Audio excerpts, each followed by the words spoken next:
Happy Martin Luther King Day, everybody. Jesus loves you. My name's Cody, and this is the Christian News Show I do every Monday, Wednesday, and Friday. Truth! And as I had said, it is Martin Luther King Day, where we celebrate a single man who 49 years ago completely changed the way that we view human equality. Which personally I think is fantastic, because I could not imagine living in a time where that kind of hate was so freely accepted. And even though I think that he would say we could do more, I think Martin Luther King Jr. would be very happy with where we are today. I mean, today we had our second inauguration of a black president. That's awesome. And that brings us into our first news story of the day, kind of.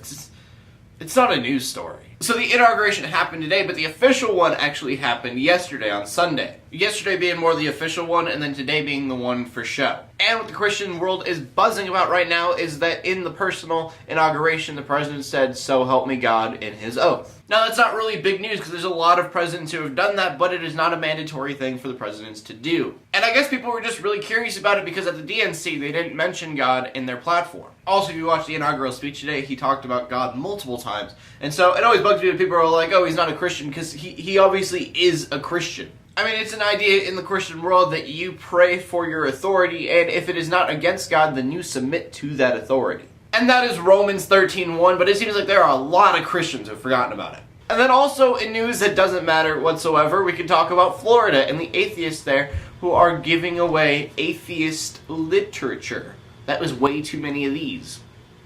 And so the story goes that at lunchtime, Christian organizations were going to Orange County Public Schools and giving the kids Bibles. And then the Central Florida Free Thought Organization said, hey, could you stop doing that? And the school replied with a, no, we're not going to. We're going to let them give out the Bibles. And so the Central Florida Free Thought Organization decided to give out their own Bibles, kind of, not really. It's just literature that has to do with atheism. And according to them, they say that they don't really want to give out the literature, they just think that they need to be on a level playing field with the Christians. But according to me, I think they need a new word for atheist evangelism. Just saying. And then today we do have a few prayer requests. 2 Christians in North Korea were killed for being Christian. Both had studied in China and then came back to North Korea, and then they were killed for being Christian. And I know that I've always said that North Korea is a terrifying place because I don't really know anything about it. But it is definitely crazy when you have a country that it's not even converting to Christianity and like Islam law stuff. It was simply, you're a Christian, you're going to be killed. And then we have to go over to Syria, where over 100 people were massacred last week, possibly by the government's army. Now, this really wasn't a Christian thing, but Homs is very heavily populated with Christians. For years, there's been a lot of like rebel government fighting going on, and Homs has just gotten the brunt of it a lot of the time. So prayers out to them as well. A death can be devastating, and that is so many deaths.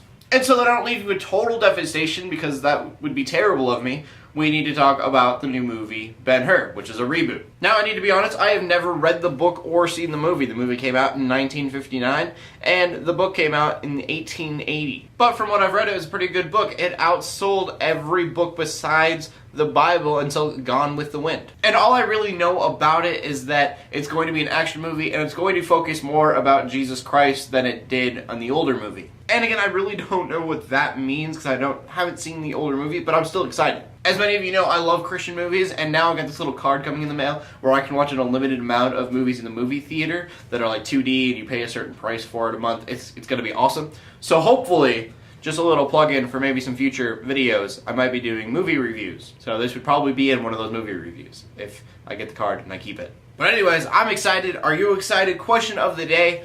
What would be the perfect Christian movie to you? Please leave a comment in the comment section below with your answer, or leave a video response if you want to. My name is Cody Armour, bringing news to the Christian community every Monday, Wednesday, and Friday. In closing, let the haters hate, let the Christians pray. To everybody, like, subscribe.